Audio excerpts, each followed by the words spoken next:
At the appeal hearing, we did win.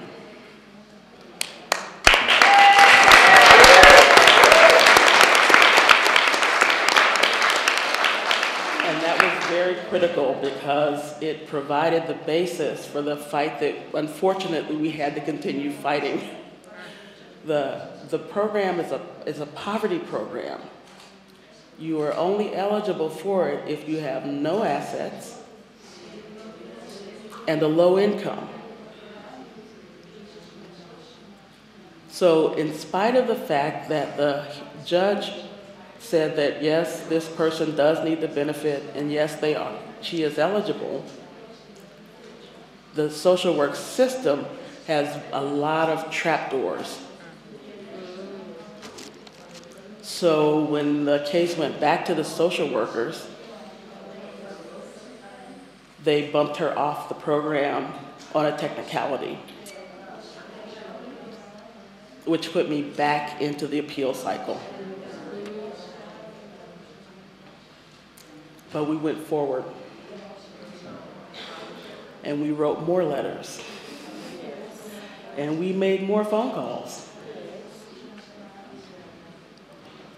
until on 8 March 2006, we held a protest outside of the state building in the city where I live as our action for International Women's Day, in celebration, yes, of International Women's Day.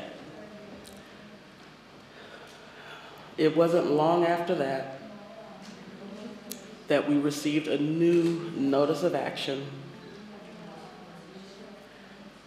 capitulating basically to the demand that my mother be able to receive the benefit, which meant that I, as a caregiver, could be paid. Even though I was a family member, I could still receive that payment, and actually the money began to come.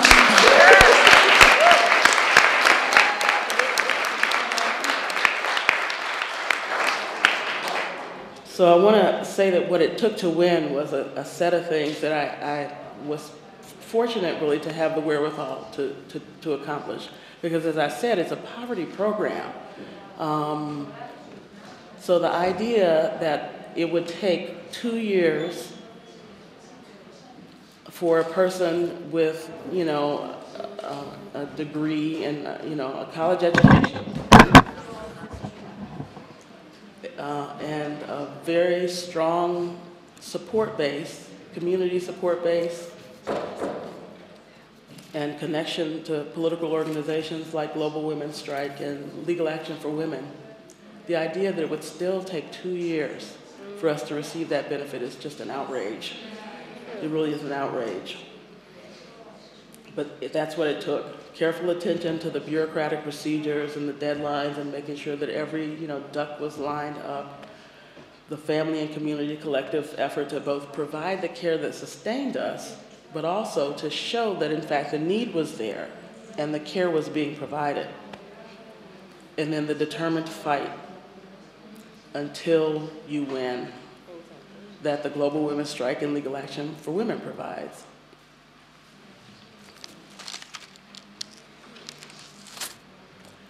I want to say that the consequence of winning, right? We talk often about what are the consequences of this action or the other. Well, there were consequences for winning. The only reason that I'm here today is because we won that case, and I was able to, create a structure for that care to be provided while I came here for the international meetings, right?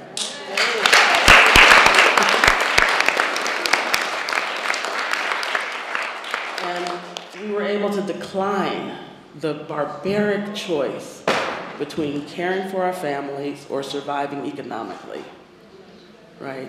That's barbaric. We should never be forced to choose between caring for our families or having financial stability.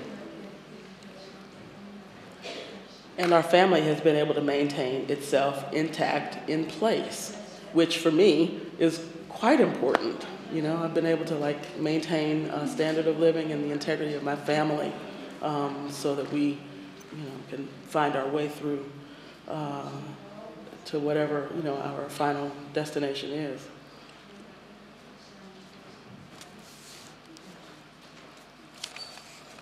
So I want to just, say that